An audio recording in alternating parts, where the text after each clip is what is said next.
Nyasha, the spokesperson of the movement, what's your take on today's ruling? The ruling today is unfortunate.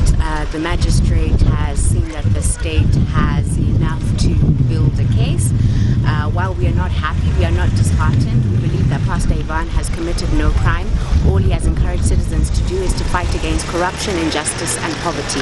It is our right as Zimbabweans to demand better. It is our right as Zimbabweans to say enough is enough. It is our right to hold those in power to account. So although we may have been defeated today, we are not defeated. And when I last spoke to Pastor Ivan yesterday, he said to me that he was at peace and he is ready for the road ahead.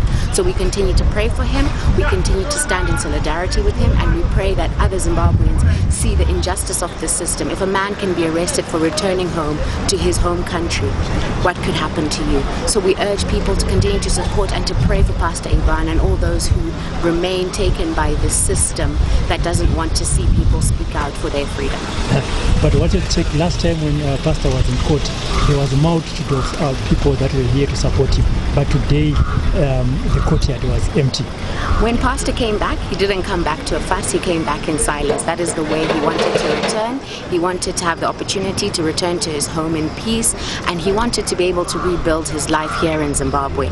Still leading the This Flag movement, but really wanting to reflect and move forward. So while there may not have been multitudes of people, we've seen people online sending their support. Support has been overwhelming. So we just encourage people that as time comes, we must continue to stand behind the pastor, because all he's doing is fighting for a better Zimbabwe for us and for our children.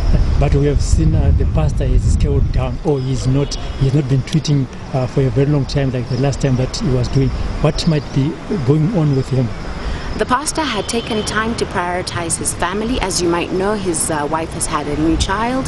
They have a 2-month-old baby. But the pastor was not uninvolved in what was going on. This flag movement continued. We have been spearheading conversations through Advocate Fadzai Mahera. We have been speaking out against injustice. We've been protesting against bond notes. We have made a stand. So although the pastor is quiet, the pastor does not stand alone. He stands united with a team that stands together with him. So no decision that was made without the pastor's knowledge. His decision to keep quiet was really a decision to prioritize his family. Some might say when he left the country, he had abandoned the movement.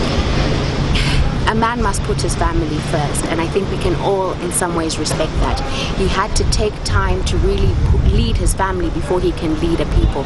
Pastor E never came on record and said he was not coming back home. He always assured the people that he was going to make his way back home to Zimbabwe, and I think it is only right that we welcome him back to his home where he belongs. The idea that he abandoned the movement is a fair perception. However, we strongly say Pastor Ivan belongs here, and as he said, he is back in Zimbabwe where he said he would be, despite the personal cost to him and his family. Thank you very much for your time. I thank you.